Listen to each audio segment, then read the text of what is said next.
10 past 10 achimaneni anadandaula kuti mundege muli too much turbulence pa umboni wa mayi Winnie Nyondo. Koma wakutawa kuti 2 minutes later anayankhula nawo mapilot sanaonese vuto lina lililonse. Nde kwenikweni timve ziti. Mafunso ambiri akupitirira kukhala opanda mayankho makamaka pa zomwe zidachitika pa 10 June. Ambiri amakonda kufunsa funso la munthu wapachitawa. Nde mayi Chilima alongosolatu za mmene munthu ameneyi adaperekera uthenga wake kuti adayankhulana ndi mapiloti ndithu. Kodi nkhani imeneyi ikuti bwanji nanga kuti munthu amene alipo kapena anaphedwa? Zambiri zili mu video imeneyi. Ku Blantyre menanenera anali ma meeting osiyanasiyana nde amanduza usiku ndithu siko. Mmene inu maonera nthawi imeneyoyo amaoneka kuti anali pa pressure ina iliyonse yonena kuti apite kumaliro kapena inali decision yoti anapanga voluntarily. Mwina mutafotokoza kuti pressure yo ingakhale yotani? Amaoneka kuti no mwina anthu ena akuchita kuwakakamiza kuti no ayi kumaliro kumpofunika mupitebe. Amene nafotokozera kuti panali anthu ena anzawo ena amene amaona ngati chinayi chofunikira kuti iwo akhalepo kumaliroko. Koma malingana ndi pa program a president opuma sizikanatheka. Nde kupatula zinthu ziwiri zimenezo sindikutha kuona pressure ina yomwe imachitika. Koma ngati mwina anayankhula ndi anthu ena ine osadziwa kuti mwina anapanga pressurize kupyolera pamenepo sindingadziwe siko. Funso lina limene ndimafuna ndifunsepo ndilokhudzana ndi maganizo anu pa ngozi imeneyi. Sabata athayi tinali ndi asilikali aku airbase kuzomba. Pafupifupi wonse amene anaonekera ku komiti ino amanena kuti ndege imene inanyamula malemu ndi anthu enawo inali bwinobwino. Panalibe mistake iliyonse. Inali ndege yoti imayenerabe kumauluka. Ndiye paliso report la BFU limene linaunika ndege ija itagwa kale. Amanena kuti panalibe 49 iliyonse mmene anaunikira iwo.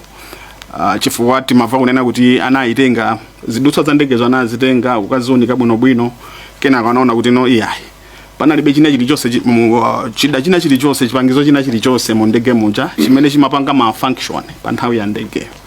Koma a BFU akupitirira kunena kuti munkuunika kwawo anaona kuti no weather sinali bwino kuchikangawa. Ndiye kwa iwowo anatibweresera zithunzi mu report lawo tikawerenga pa page 59 ya BFU report, final report. Anayikapo zithunzi za ku satellite zosonyeza mitambo mmene inalili kunthungwa nthawi imeneyo. Then mwangofuna kuti ndikufunseni kuti no inuyo ngati mkazi wa malemu komanso kubanjako conclusion imene anafika nayo BFU yonena kuti no weather ndi imene inapanga contribute kwambiri ku ngozi imeneyi. Inu maitenga motani? Mayona motani? Zikomo kwambiri honorable. Conclusion yo imandikayikitsa pa zifukwa zosiyana zingapo. Zina zomwe BFU report inanena zinali zokuti mwina mapilot amene amayendetsa ndegeyo amathamanga chifukwa choti mwambo umene kawayamba 10 koloko koma mwambo umene kawayamba 11 koloko.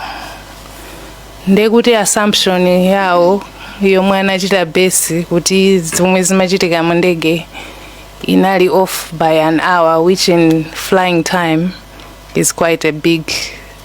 Chifukwa ananena ngati kuti mwina mapilot anali under pressure nkaona zina ndi zina zimachitika mene ndinamvetserera ripoti ya BFU panali ngati maganizo amenewo kuti mwina panali passengers giving pressure, but it was based on the wrong premise. Ndekungoyambira pamene popo komanso kuti ndinali ndi kalisti kamafunso nanenso kuti ndikanapereka kumapeto, koma linali lokuti ndegeyo inasintha flight plan without meteorological report.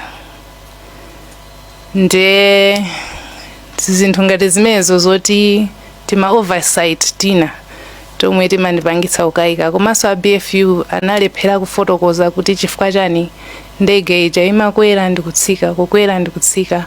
Mu report mwawo anangokhala ngati alemba kuti izi talephera kufotokoza. Chimodzimodzi commission of inquiry yoyambirira ija inakhala ngati yalankhula chimodzimodzi. Mwina nkaona ndinali mmodzi mwa anthu amene ndimaona kuti tipangebe kafukufuku kuti timvetsetse bwinobwino kuti kodi chinachitika ndi chani. Weather yo ili apo, koma ndimaona ngati kuti mwina zilipo zina zoti sitikudziwabe zikoma. Funso lomaliza ndilakuti nthawi ina nadza kumvani khangati pamene mmatsekulira Chilima Foundation munadzanena kuti muli ndi mafunsobe mmene mwafotokozera leromo.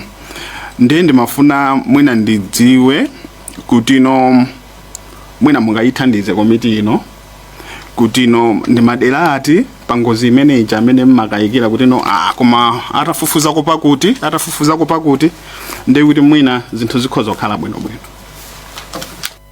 Zikomo kwambiri onabo ka list yanga yomufuna ndi inene pano kapena ndi inene pandimanga. Koma ndinayi ndi mafunso angapo komanso kuonjezerapo zomwe anayankhula Minister of Justice imene amazatsegulira ma interviewer zonse zijananenso ndinazoona kuti ndikugwizana nazo, ndi zina mwa izo ndi zimenezo ndi zina zoti ndionjezera pa mapeto. Chair atipatsa direction kuti kapena ziyende motani chair. Tiyapasa mpata nthawi ndimanga kuti athe kupereka mfundo zawo bwinobwino. Zokoma. Lilonge mode. Zikomo kwambiri chair, ndithokoze mwina poti mwina mpata winaso sindiupeza bwinobwino. Ndakakonda chair kuti akapereka ndamangayo tikhalenso mwina ndi nthawi yoti mwina atiuze kuti tikhale ndi clarity pandamangayo kuti timvetsetse bwinobwino. Ndi pempho chabe kuti mwina tikamaliza akapereka ndemanga tikhale ndi nthawi yoonekeranso ndemangayo kuti mwina tikhoza kukhala mmafunso potali pompano. Inenso ndi join anzanga kuti pepani kwambiri Chilima, anthu akulilongwe mude ndine yemwe komanso amalawi ambiri tili nanu limodzi, ndipo pepani kwambiri chifukwa cha zimene zidachitika. Inenso ndaluza anzanga amene ndagwira nawo ntchito ku Malawi Defense Force. Pepani kwambiri. Pepani ndikhala ngati ndikufunsa zimene mwanena kale, komano ndikufunsa chifukwa choti ndingofuna kuti pakhale chindunji kapena kuti clarity pa zimene mwalankhula kale. Nthawi imene mumapita ku South Korea komanso kubwerako tidamva pa wireless komanso tidaona kunena kuti ulendowo udali otumidwa nda president kale a Dr. Lazarus Chakwera. Ngakhale kuti mwalongosola umumu kuti kodi ulendowo wakumaliro udayenda bwanji, ndimafuna ndimve ngati mukudziwapo china chilichonse ngati a president wonso adawatuma kuti ayipitani kumaliroku kapena zidachitika mmene mwalongosoleramu kuti anzawo ena maloya amanena kuti ayi komatu arafuka sambala ndofunika tikayike tokha in person. Ndimafuna kungokhala ndi clarity pamenepa kunena kuti chifukwa tidawafunsa ku office ya vice president amakayikira kuti amwina atu Achilima adalankhulana nda president nkuwauza kuti pitani kumaliro. Ndimafuna ndimve kwa inuyo kuti kodi pamenepa zidakhala bwanji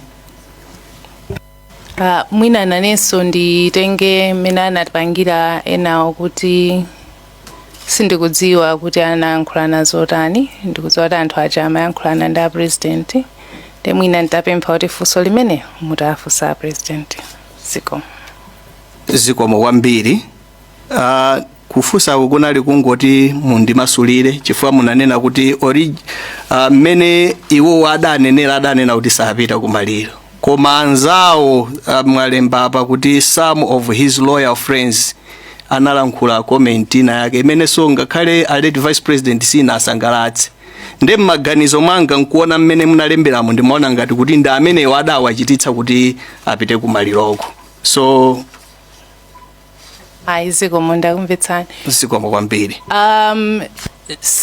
Nditha kunena kuti zimenezo zinali zina za mwina zomwe zinapangitsa, koma sindinganenera kuti zinali zomwezo chifukwa sindikudziwa kuti mmene amayankhula meeting amene amapanga paja anazangondiuza chiganizo atachita kale sitinakambirani, inakhala ngati akuzangondiuza kuti basi no apapa ndikupita, koma satani amene anapangitsa iwowa kuti asinthe maganizo kupatula zomwe ananditchulira za anzawozo sindingadziwe. Sindingadziwe ngati apresident anayankhula nawo kapena analimbikitsa kuti ayipitani kapena sindikudziwa. Zikomo kwambiri. Ndimafuna ndingopepani ndikhala ngati ndikulimbikira kuti ndimvetsetse bwinobwino ulendo umene adanena kuti mukupita ku South Korea. Vice president adanena apo kunena kuti president andituma tiyeni ku South Korea. Sana nene maota president andituma anangondiuza kuti pali trip ya ku South Korea mufuna kupita kapena ayi. Zikomo kwambiri. Funso langa lotsatira ndi zimene tidawerenga m'maripotimu komanso zimene tidamva zovuta zitachitika kudali kuti ayi madokotala aone Matupi kuti kodi chenicheni chachitika nchani kuti amwalire onsewa. Nde tidamvetsedwa kunena kuti boma lidapereka mpata kwa banja kuti sankhani madokotala anu oti ayese Matupi amenewa kuti atiuze zotsatira ma autopsy report. Kodidi ndizoona kunena kuti akubanja adapatsidwa mpata kuyang'ana madokotala awo kuti apange autopsy? Kwa Chilima ndikudziwa kuti kunali ma representative mmene autopsy imachitika, komanso kukhala ngati anapatsidwa mpata osankha madokotala, mwina osati kupatsidwa mpata koma kuti madokotala amene amafuna abanja ndi madokotala amene boma limasankha akhangati anali anthu ake omweomwewo. Koma ineyo ngati ineyo personally I was not in any state yoti akanama ndifunsa zimenezo, nde nanenso zina zinangowerenga nawo m'maripoti, koma ndikudziwa kuti mmene amapanga autopsy anthu akubanja analipo. Funso langa lina lotsatira lonena kuti kodi zimene mudaona sikuti ndifunsa kuti autopsy yodanena kuti chani ayi, koma ndimafuna ndidziwe kunena kuti zimene mudaona adakupatsirani madokotala ngati za autopsy kuti chachitika nchakuti ndipo zinatere mpaka kupezeka kuti anthu aluza moyo wawo. Inuyo mumagwirizana nawo madokotala awo, mumazikhulupirira za madokotalazo kapena mwinaso muli mmafunso ena onena kuti ngati ife committee tiyang'anepo? Ineyo itatuluka autopsy report I wasn't mentally strong kuti ndithe kuwerenga chifukwa ndimaona ngati kuti ndizichita kudziwa kuti kaya chinachitika ndi chani zikanandipengetsa. Komano ndinadabwa nditayiona autopsy report pa social media pamene tinamva kuti autopsy report inaperekedwa kwa mafamily ndi ku OPC basi, koma tinazadabwa ya Chilima ili pa social media. I think ngati ndisakunama inali Nyasa Times ngati ndisakunama, nde article imeneyo ndinayiwerenga ndikuwafunsano ama family members kuti kodi ndi zomwezi ndizoona zili ukuzi. So I read the unofficial one and it appeared to have been the exact same autopsy report. Koma unfortunately it had been released to the public. Zikoma kwambiri pepani ndifunsabe kuti mutayiwerenga autopsy report iyo muli ndi mafunso ena aliwonse pa autopsy report kuti mwina ngati ife committee tisitsatire kuti apa taonani apa ndi apa khani autopsy report mwinaso pali mafunso ena ake?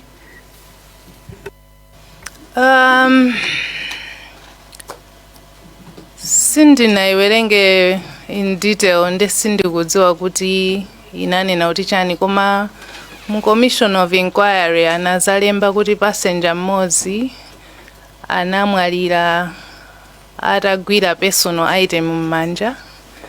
Nde m'maganizo mwanga ndimaganiza kuti mwina akunena achilima, ndipo ananena kuti it was an emotional, stressful and traumatic death. Pamene popo it was an unusual occurrence yokuti amafotokoza za rigor mortis kuti it comes and goes, anthu aja akakhala kuti akhala omwalira, koma in his particular case ngatide amakamba za iwowo ndekuti rigor mortis occurred instantly, kusonyeza kuti he was in the same position as he had died. Nde kukhulupirira kuti autopsy inalidi choncho, I don't know, because once it leaks you start to lose credibility in these things, kuti kodi cholinga chamene amapanga liki chinali chani, kuti akufuna kuchita promote a certain narrative or not. So to be honest, all I know is he's gone. How he went, I can't, even if I question the manner of the autopsy, I don't know kuti ndinene kuti I don't have malo oti ndinene kuti apa sindikukwizana nazo kapena chifukwa I didn't really dwell on the detail except just to see whether zomwe zinali pa social media zinali zofanana ndi report yeniyeniyo. It's traumatic kuti uziwerenga kuti wokondedwa wako anachitika chakuti si zinthu zoti munthu you should be able to see. Zikoma kwambiri pepani kwambiri kuti ibe mafunsowa tikufunsira izi chifukwa chonena kuti mukunena kuti adabwera muhango a minister justice ndi adatiuza kunena kuti iwo adamva kuti kumene koko kudalira kufuti. Ndeti mafunsa dala za autopsy report yo kuti ndimve ngati autopsy report padanena apo kuti komano panaliso nkhani za futi. Ndiye mukulongosola mwanu mukulongosola kunena kuti zimene zozo simudaziwerenge bwinobwino chifukwa cha state imene dalili, komanso kuti chinthucho chidali chitatuluka kale. Funso langa lomaliza mwina likhala lomaliza chifukwa chonena kuti zitengera kuti tilowera kuti mwina nsanafunse funso limeneli. Sorry, Chair, point of order. Yes, what's gone out of order? Just to inform you that the entire live coverage is offline. So maybe the techno team can check what is happening. Can you confirm? Are we offline or online now? Chair, yes, we had a network problem, but now we are back online. Okay, we can proceed with the questions. Lilongomidi, can you wind up? Zikomo kwambiri Chair, mu presentation imene mwatipatsa pali nkhani ya anthu amagenda convoy mukupita ku Ujeni and sizinali bwino yayo lopang'ono.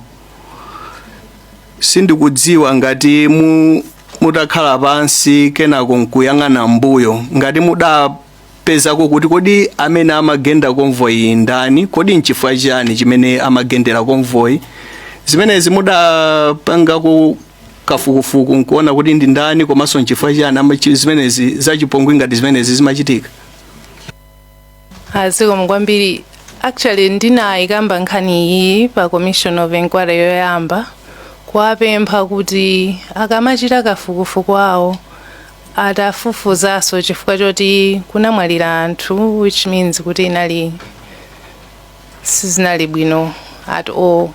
Ndiye mu report yawo ananena kuti IG ngati ndisakulakwitsa anapanga kafukufuku koma malizatso I don't think anaperekedwa. Ndiye zina mwa zinthu zomwe zinali pa ndemanga zanga zinali zinthu ngati zimenezo kuti mpakana pano sitinamvebe kuti kodi nkhani ija inathera pati.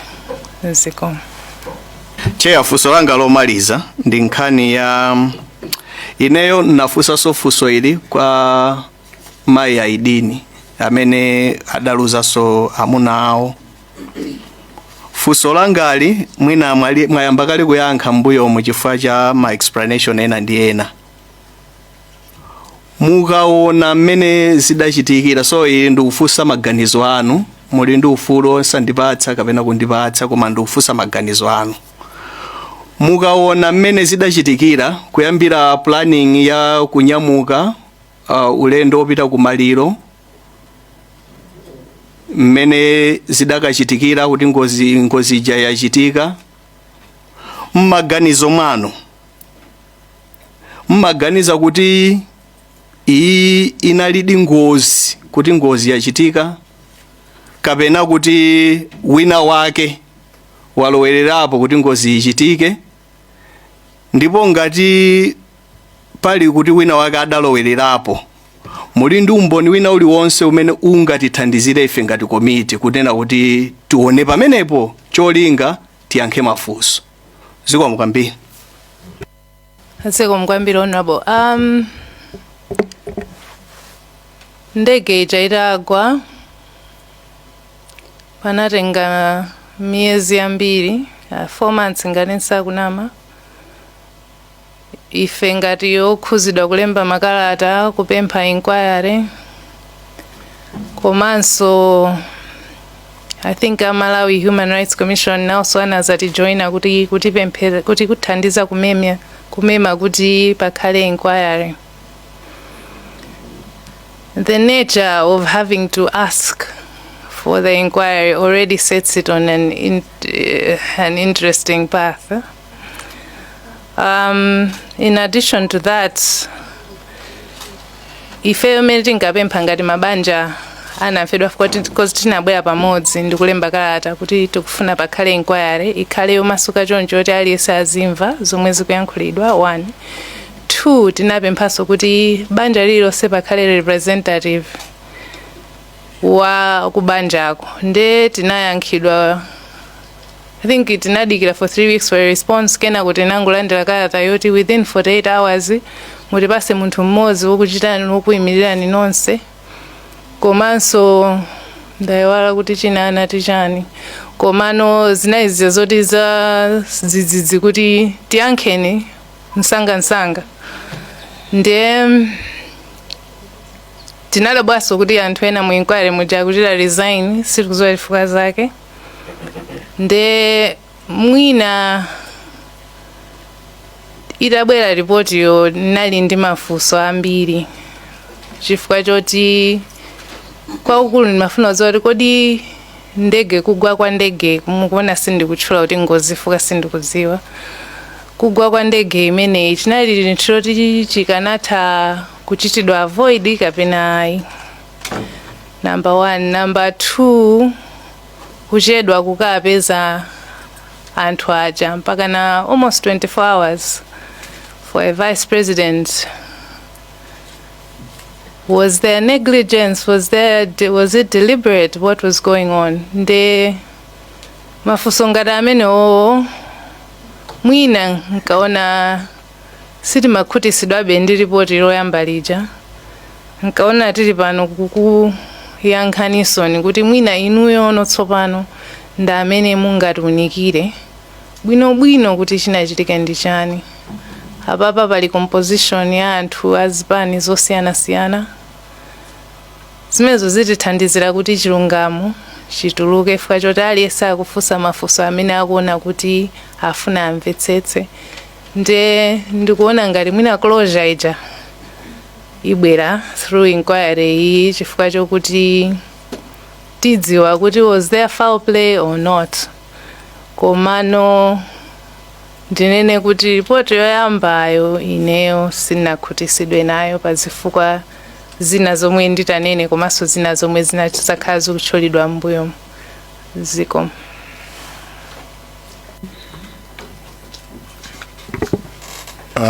Data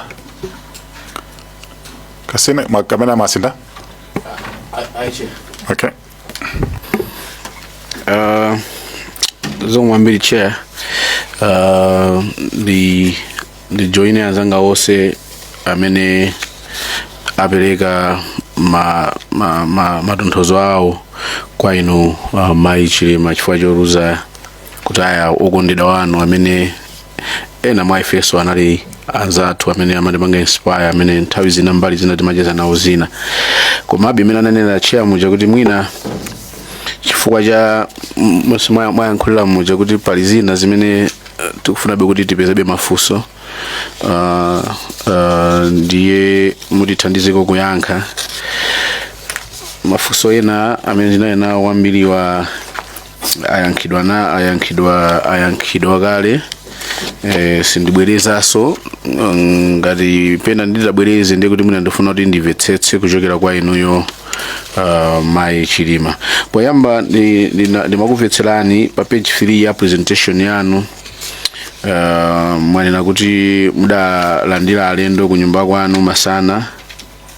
Mwangoti later got a visit simlanene nthawi zanji munamudozera nthawi yanji imene Dr. Sikwese amene ndikhulupirira kuti ukamayankha nthawi iyo mutsimikiza kuti mwina pamene amabwera anabwera ngati akuntchito kwa malemu kudzakuza nothenga ngati akuntchito kwa malemu mwina mutatitsimikizira pamenepo. Dr. Sikwese anabwera ngati I think chamma 4 ngati ndisakunama kuchokera ngati anali apiyesa ku office kwa VP ndithu. Chabwino patatenga nthawi tali bwanji pa atachoka Dr. Sikwese sindikhulupirira kuti ndi nthawi imene kumabweranso pano mkulu wa polisi wa nthawi imeneyo ndi anduna aza umoyo nthawi imeneyo olemekezeka Khumbize Chiponda. Ndamvetsetsa amene mumayankhula kuti mwina zinazo simungakumbukire koma mukumbukira kuti mudawafunsa ndi chifukwa chani sechi inachedwa. Nkubwera kwawo amabwera kudzaninaso kuzakusowa kwa ndege kuzapasa update kapena ngati mungakumbukire kuti kubwera kwawo kwenikweni amadzanena kuti chani kwenu. Zikomo kwambiri honorable. I think amadzakamba zokuti ndege yasowa komanso kuti ayambano kafukufuku. Ndikumbukira kunali kumadzulo chifukwa ndinali ndi nkhawa kuti kuzida posachedwa andi sindimamvetsabe kuti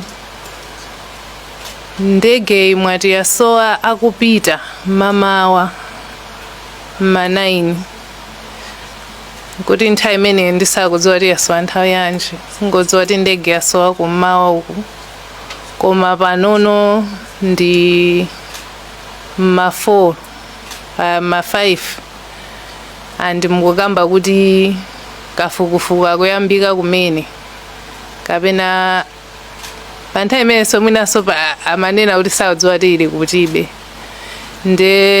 ndinali ndi nkhawa kuti chifukwa chani zachedwa chonchi. Zikomo. Mwanena kuti nkucheza kwanu ulendowu muyenera kupita nawo unazasintha I think chifukwa cha school imene mumachita kuti munatsalira mbuyo mmene kuti mumalizitse ndi mudati mutsalira mbuyo. Anzawo amene anayenawo pa meeting madzulo amenewo mudasanafike kwanza nawo pa meeting iyo. His lawyer friends amene amakhala ngati kuti amakakamiza malemu a vice president kuti akuyenera kuti apite akamuyike nzawo malemu Rafael Kasambala senior counsel in person. Anawachula maina when I have the names of these lawyer friends.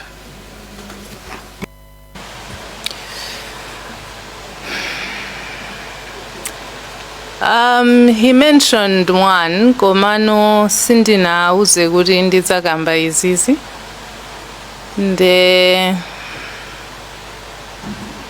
Mina ndafusa kale kuti kodi andilola kuti ndichule koma ya nditero. Chabwino ndimafusa chair chifukwa mu Umboni umene anabwera Joshua Valera amatero kuti I think in meeting ajamatana nawo madzulo mupanga za school, one of it and indeed Mr. Joshua Valera imene anakumana 8:30 to 9:30 chair presentation ya Valera breed number 6. Amatero kuti adakumana nawo between 8:30 mpaka na 9:30 madzulo pena apanga confirm za ulendo umenewo, and anachulapo kuti modzi amene anaye nawo ndi Castle Center. And I was able to mention, so if I didn't force, I would mean I know some cause of chula. But if you're not comfortable to mention the name, chair, I think that's okay. I wanted to understand if you can mention or confirm this is the meeting you were referring to. Meeting manena kuti nachitika madzulo in mubanga za school and haja nala menewa. Aye. Sana lamene. Chabwino. Akandivomera ndithakuza achula. Ineyo ndilibe vuto koma ndiapatsa ulemu kuti timati hearsay kuti ine namva kwa vice president akukamba sindinayambe ndafusapo iwo kuti kodi munalemba izizi ndithudi ziko. Mwina muli pompo mwina azikanakhala kunena chimene mukudziwa sa maloya enawo kuti tikhale ndi full picture kuti pasakhale ma questions ena ndi ena kwa ma members ngati zingatheke koma ponenapo kuti matenga oath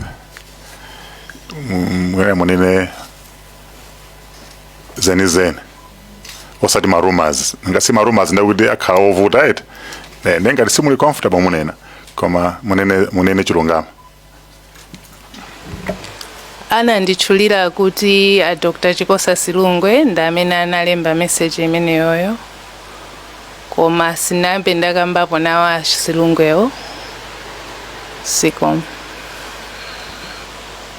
Chabwino chifukwa Umboni umene ucheya ndimene so mwina mudamvera adanena Mr. Valera kuti adakakamizidwa koma anali atatopa amene munanena mucho nonse munayamba topa chifukwa cha ulendo wa ku Korea and samafuna atapita kumeneko.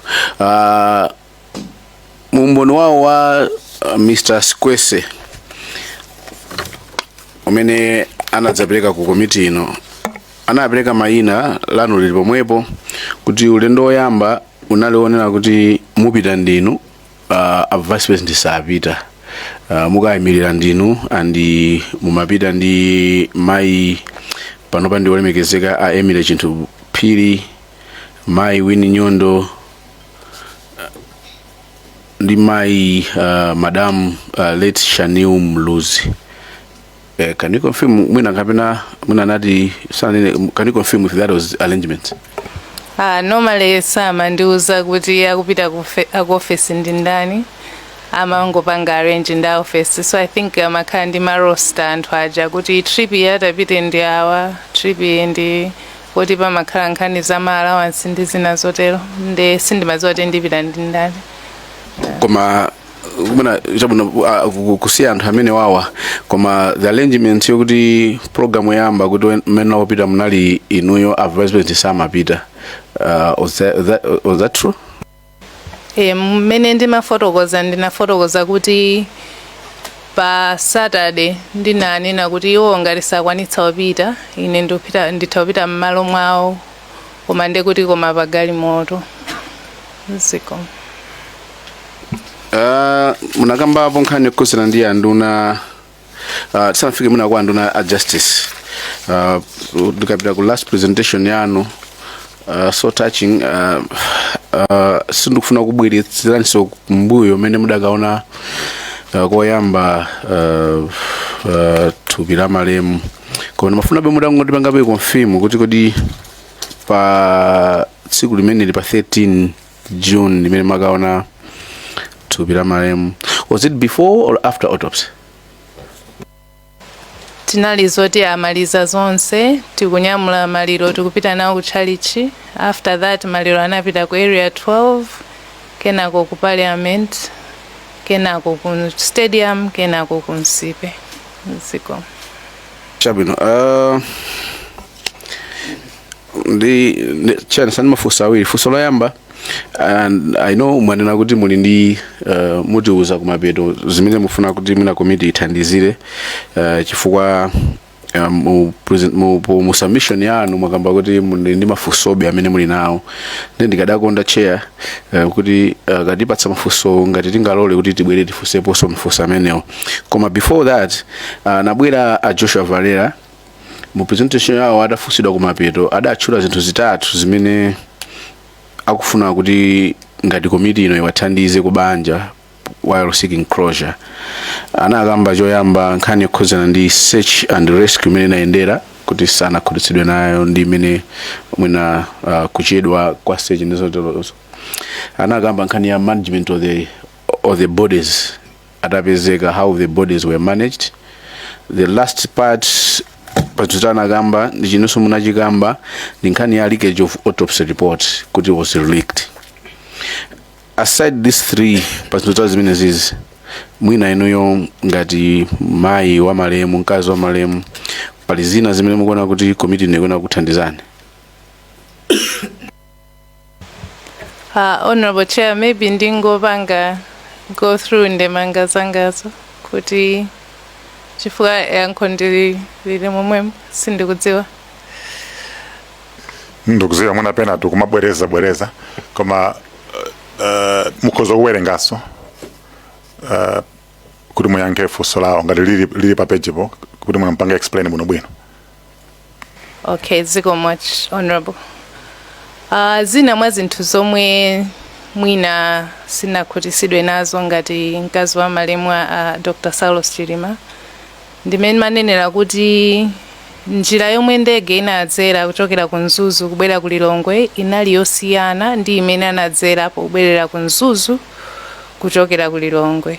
Koma maripoti amene ndinawerenga amaonetsa kuti njira inasinthidwa popanda meteorological report.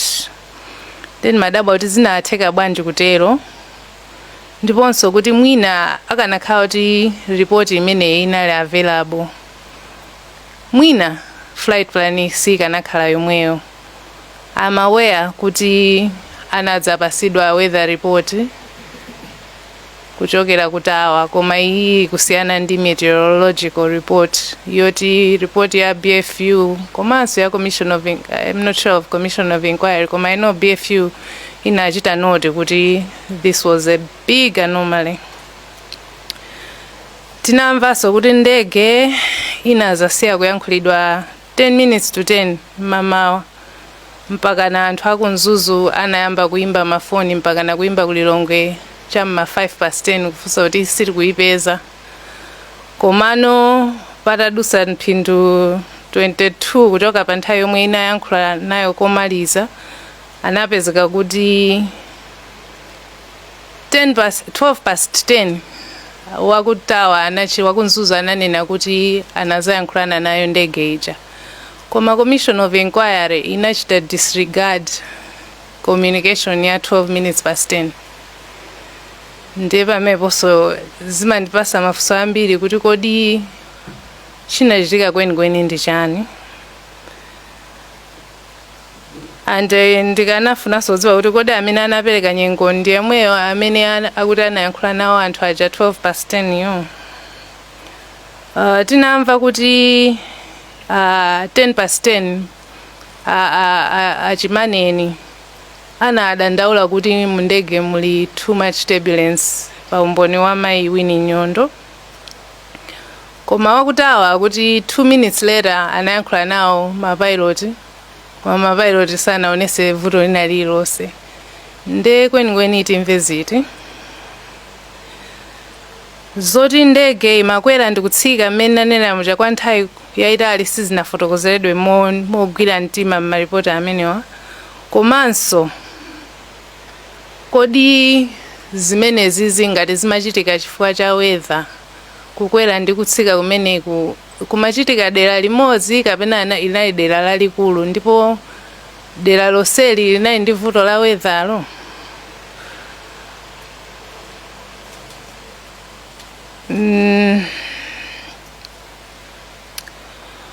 Andikoseko kunalidi nyengo yoyipa. Nawerengaso kuti pokwana between quarter to tingoti 13 minutes to 11 mpaka na 29 minutes to 12 airport anali atafunsa kale kwa maiko ena ngati ndege ina yatera ku maiko awo kapena airport osiyanasiyana, komano kuchoka nthawi imeneyo nkumafika m'Matupi mene amayamba search sindikudziwa kuti amatani kwenikweni amadikira chani pamene analili achilima zikachitika zinthu amathamanga. Nde ngati kunali nyengo yoyipa kwenikweni chimachedwesa ndi chani.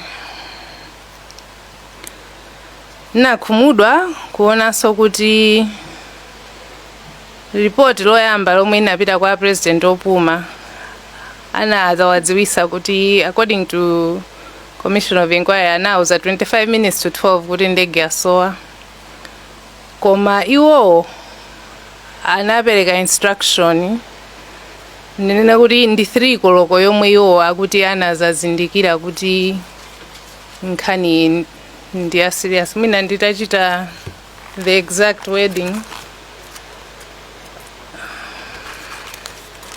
wopa kulakwitsa.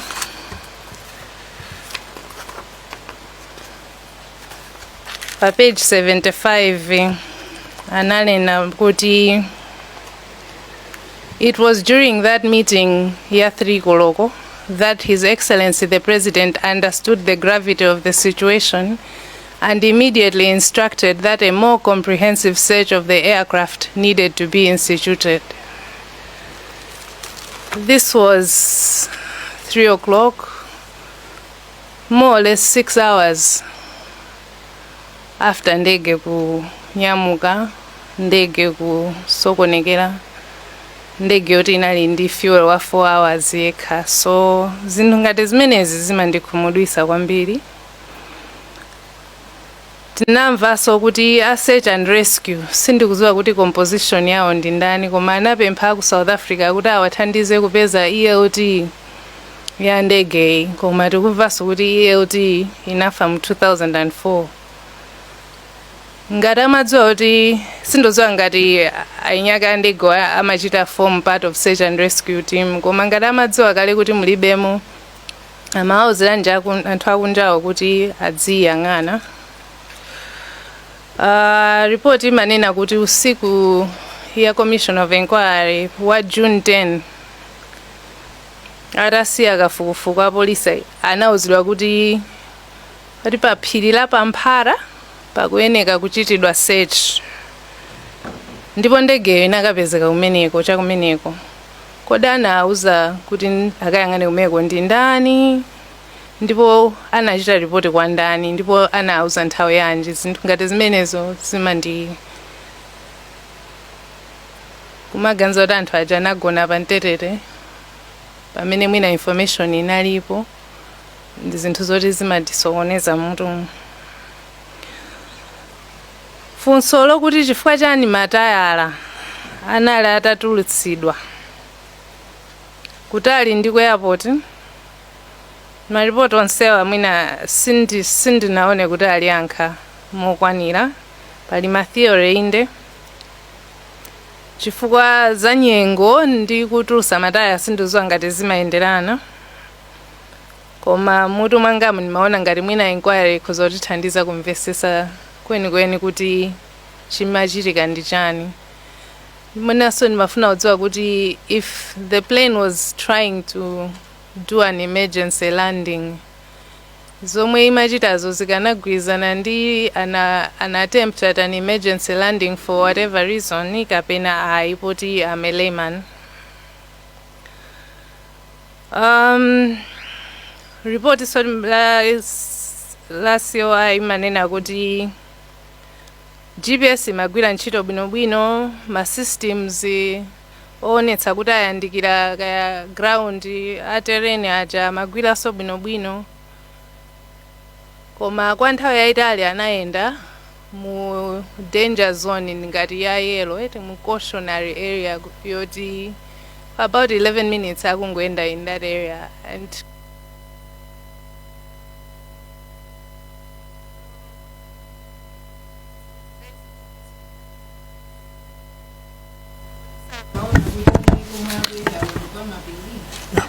Just come close to your mic. Yeah, thank you.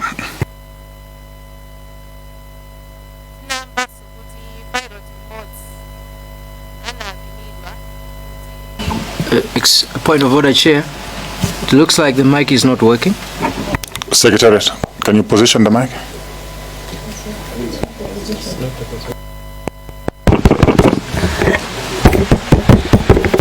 hello? Better. Okay. Ndiambire but GPS.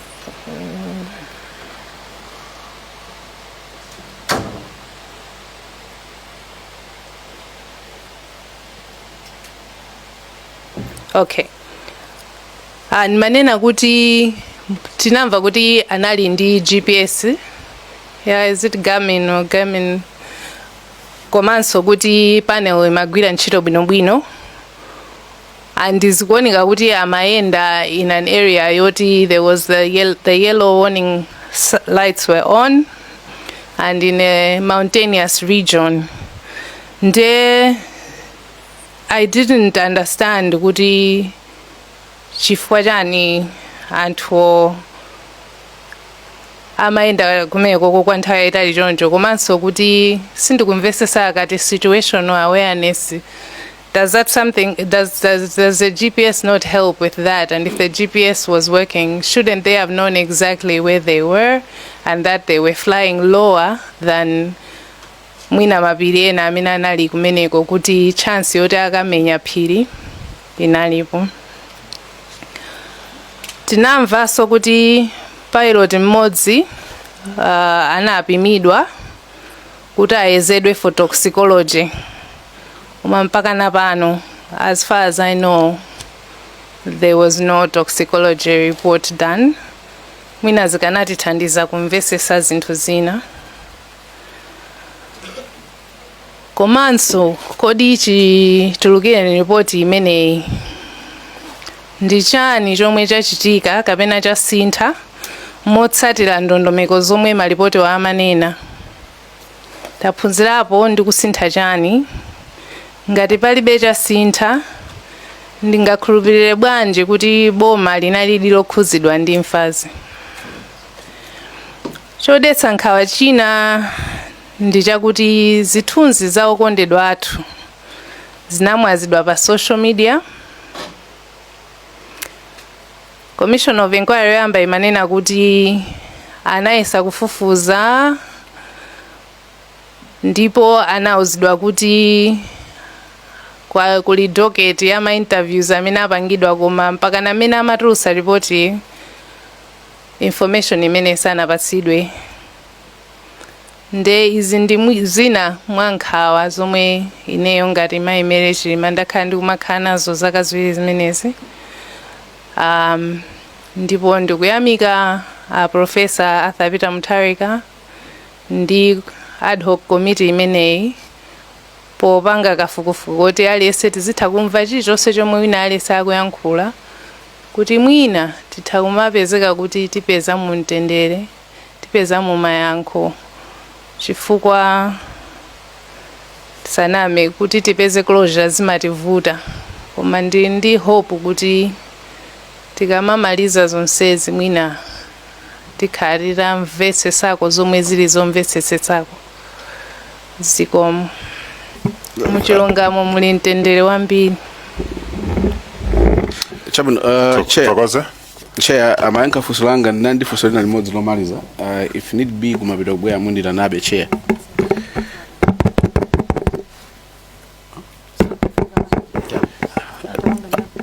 Chair mukundiva pana? Yes, zikhala bwino kuti tizipanga respond based on my direction. It's for floor ndiyano. Yeah, okay, chair. You have the floor. Okay, chair. Ndathokoza kwambiri maichima munakambapo kuti mafunso ena amene mwatchula ndi amene submission imene anadzanena anduna aza chilungamo aza malamulo titero mwina china chimene anakamba ndi chimene funso anafunsa Lilongwe Mude kuti kumene kunagwa ndegeko kunaveka mifuti ndi zina zotoloza. Sindikhulupirira kuti kamena ndisakuyankhireni ripoti la autopsy limene mwanena kale kuti simunawerenge ndikuwerenga chair Madam Chilima kupanga lifa kwambiri ku Commission of Inquiry report not BFU, so ndili pa page 58 imene makamba za ma results a autopsy amenewa ndi akubanja nkhani ya kupeza ma doctor amene apanga ma pathologist amene apanga report limeneli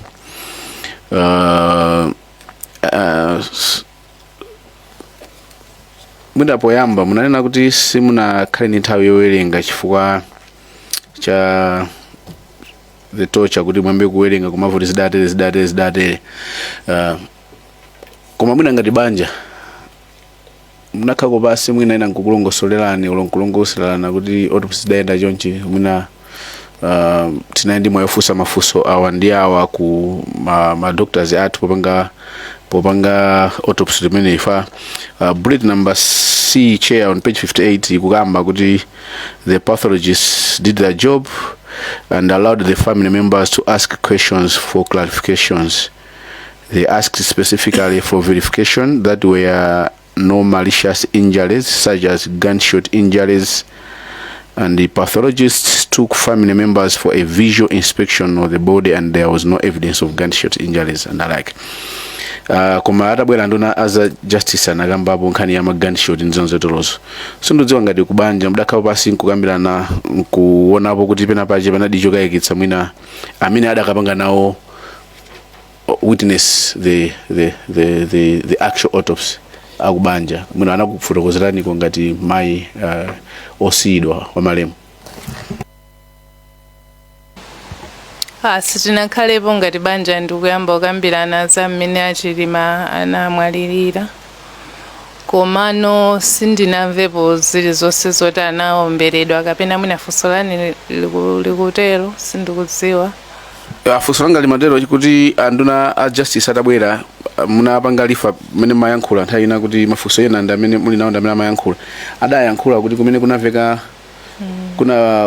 kuna chilangoziko akuti anava ma gunshot, so amati tifufuzeso ngati community kuti mwina kapena nkutheka kuti palipena pamene panachitika foul play. Chifana funso kuti mwina inunso ngati kubanja do you have the same sentiments while referring to the page 58 ya Commission of Inquiry report imene kamba kuti yakubanja mafunso amene adafusidwa adaona Matupi imene ankapanga the family member representative amene ankapanga nawo kuyeza Matupi amenewo. Chifana funso ngati kubanja mudakambirana nako zimenezo kapena muli ndi mafunso amenewonso.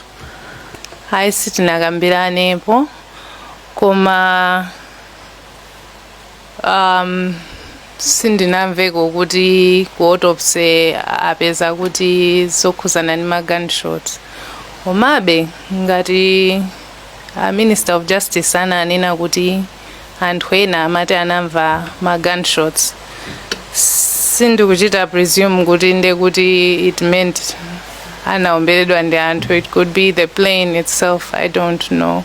I think chomwe ndinagwizana nawo Minister of Justice pankhani ya ngati nagwizana nawo in general koma poti mwapanga ya ma gunshots yo ndiyo kuti mwina it needed more investigation to rule out not just a sentence or two without anthu kumvesesa kuti kodi izizi anazichosamo chifukwa chani. Ziko munakamba kuti Chair ndifandimalize ndikanapomo pa autopsy po mwakamba kuti ndamvetsetsa kusekuja mwakambira mmoja pa zinthu zimene mwanenaso kuti ngati komiti tifufuze mafunso anu aja ndimamvetsera ndipo talemba kuti tifufuze akamabwera anthu amene akubwera ndi zonzetolozo ndi kupereso zina zomwe mwaonena tinamba kufunsa kale ena akumayankha kale, the answers are coming in before we make any conclusions and recommendation. Koma munakambapo kuti nkhani malize nkhani ya autopsy. The report says the family, after Adamangida share the autopsy reports, we are satisfied with it. I want to get in front of your personal opinion. Ndi nkhani ya autopsy report kupatula kupanga leakage kwa the actual unofficial report to the media sanabwere kwa inu and the pictures. Do you have any other mulibe ndi nkhawa zina zimene si mufuna zitankhidozera pa another fresh autopsy kapena you are certified in the autopsy report? Ndinali report sindinaiwerenge in its entirety. Koma I have no issue with the autopsy report as it stands. Za kutsogoloko zomwe mukufunsa kuti pafunika fresh autopsy, I don't know, mutandiuze ndinu ngati inquiry ngani mukuona kuti direction ikulowera kumeneko, and if so, that means the family would have to sit down and discuss. I can't answer for the whole family. Ziko. The lastly, BFU reports anabwera ena anagamba hapo kuti ndetse kasina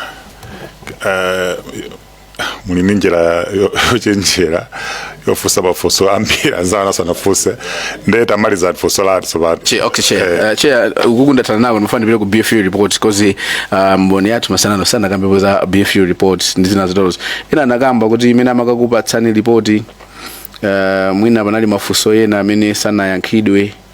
Do you fully agree to it or you don't agree? Simugwizana nawo palipena mona kuti BFU report inamisa pene ad hoc committee kuthandizeni kuyankha mayankho ena. Tinalidi ndi mwayi ngati ma family members kukumana nawo ABF amene analemba BFU report nafunsa di mafunso ambiri, ena amalephera kutiyankha, ena amakhala frustrated ndithu kuti munalibe recorder zina zisitengaziwe.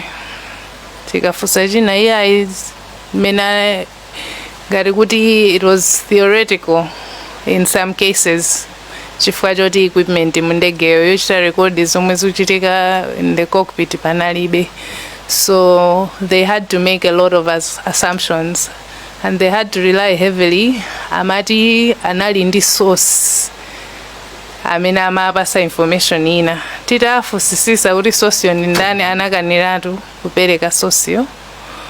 So I don't know who, that's why ndimanena kuti ngati information yonena kuti anthu anajedwa fuka function imayamba 10 koloko pamene function imayamba 11, and they premised some of their recommendations on that assumption, which to me was a glaring error, and I pointed it out kumene koko kuti apapa tumalakwitsa. There was an whole extra hour, meaning kuti there was no time pressure at all. So what else could have gone wrong? Yeah, so mafusa BFU ina ndingata amene. Chair, that's fine. Okay, no ndathokoza kwambiri. Ndimangofuna ndifotokoze kuti atipasa ndemanga zawo zambiri. Mukamvesesa ndemanga zawozo zikupita ku phase imene tikubwera. Phase 2 ndi phase 3. Imene kuzabwera ma expert witnesses kuti azatifotokozere. Nde iwo atipasa zinthu zimene mpaka pano zilibe mayankho. They have questions zimene ifeso mayankho tilibe. Koma tili ndi plan kuti tikapita ku phase 2 ku actual flight kuti weather inaenda bwanji, air traffic control inaenda bwanji, ulendo ndege imayenda bwanji ndi pamene kuzakhala ma actual witnesses ni ma expert witnesses. I'm sure mukamaza mvera mayankho ena azakhalapo. Tikapitanso ku search and rescue azafotokozaso bwinobwino kuti Matupi anapezeka bwanji, Sadi anapezeka bwanji, anapanga hando bwanji, koma kulima funso ambiri amene sinonoka amene muli nawo. Amalawi ambiri even ifeyonso tinawo mafunso amene wawo. Koma tinakupasani mpata lero kuti mufotokoze, kuziwa kuti tizakuitana nesu nsogolo zakhala zovota. Nde mwatifotokozera ndondomeko yonse ndi homework imene ife mwatipasa kuti tikathe kuyankha. Bwinobwino at the end of the assignment kuti mwina pazakhale closure pa maderendera. Ndikunena izizo kuti mwina mamembers afunsa ibe zomwezo zimene ife tisakuziziwa. Tifuna ma expert amene abwere kuti azatifotokozere kuti niyo mukhale satisfied. Fuka ife tikakuyankhani simukhala satisfied. Because sitikudziwa china chilichonse. Zifunika ma experts awere azatifotokozere. Ndimangofuna nikupanga preempt poona ni nthawi komanso kuwapanga guide ma members kuti ntchito sinathe kuli phase 2 kuli phase 3 imene ibwere koma iniyo mapereka ndondomeko zanu.